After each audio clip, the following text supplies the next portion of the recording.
Welcome you all back to my new lecture on simple hydraulic circuit working and its simulation. Before proceeding to the working of the circuit, let us understand the components displayed in the circuit. First you have the tank. This symbol is representing a reservoir which contains the hydraulic oil or a tank. Again, this is going to be the same tank. Instead of showing the pipelines extended to the same place, for simplicity they have shown here and also here. So this saves or this avoids confusion when you understand a hydraulic circuit. Any place of the hydraulic circuit where you find a reservoir like this means everything goes back to the tank.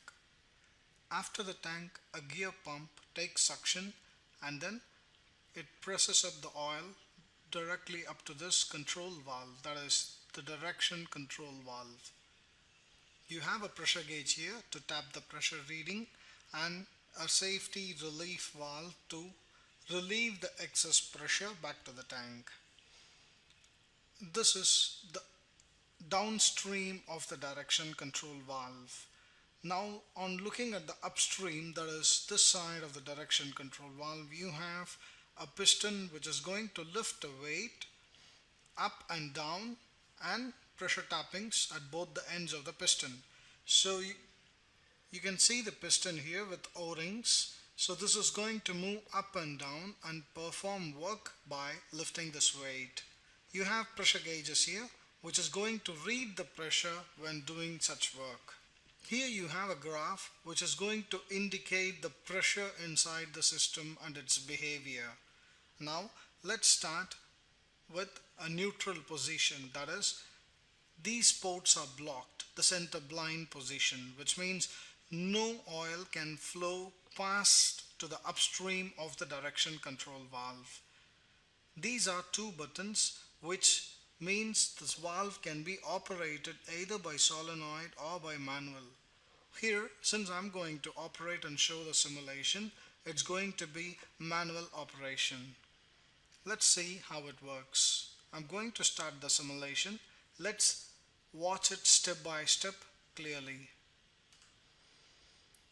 As I start the gear pump, it takes suction and the oil under pressure goes here.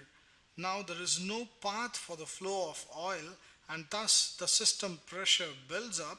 It relieves, or the excess pressure is relieved through the relief valve back to the tank. This continues happening till there is any change in this position of the valve. There is no return oil coming back to the tank because this is also blindfolded. Now what I'm going to do is I'm going to increase some weight here. So as I increase a little bit of weight, the pressure required to lift the piston will be slightly more. Let's see how does that work. We have to click here to raise the piston up so that it lifts the weight. Now I'm going to do it, click to raise. As I do it, the valve position changes and then the oil flows and then the piston rises up. As you can see, the oil from here follows this channel and it goes underneath the piston, pushes the piston up, and on top of the piston, if there is any oil, that will get relieved back to the tank. This is how the system works. You can see the pressure here.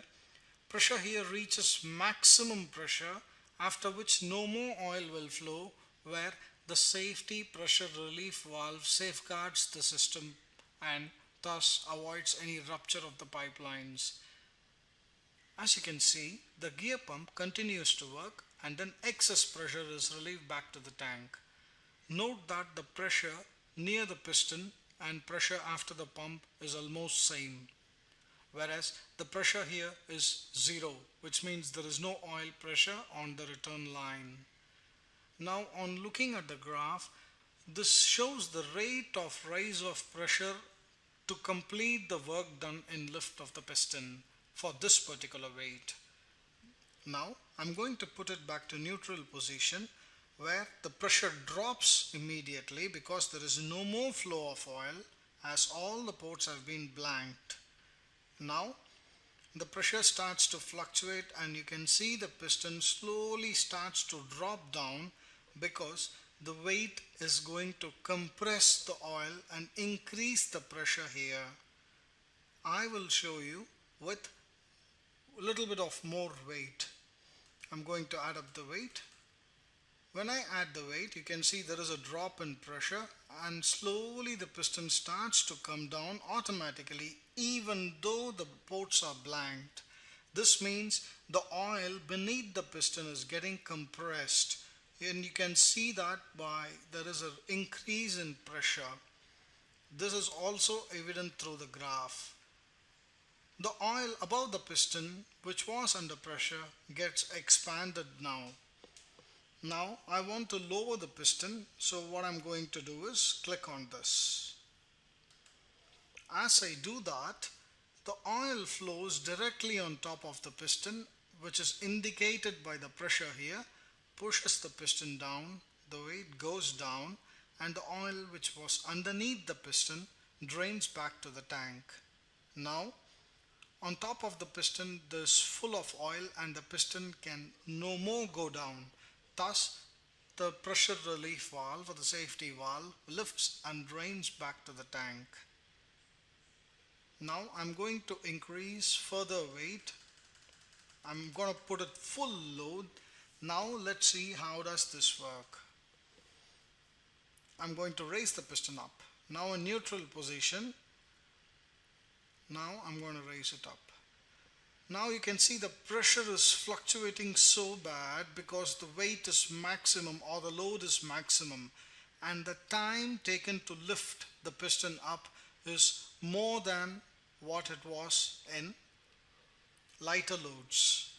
Again, after lifting up to the topmost position, the pressure reaches maximum, which is same as the line pressure, and then the safety valve lifts and relieves the excess oil.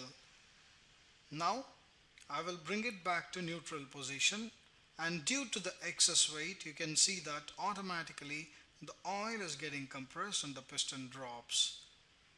So let's lower it now. You can see since the load is high, it will lower very faster. The drop is much faster because the load on the system is too high. So even by gravity it can easily come down. Let's once again see how does it rise. Bring it back to neutral. Both the pressures are zero.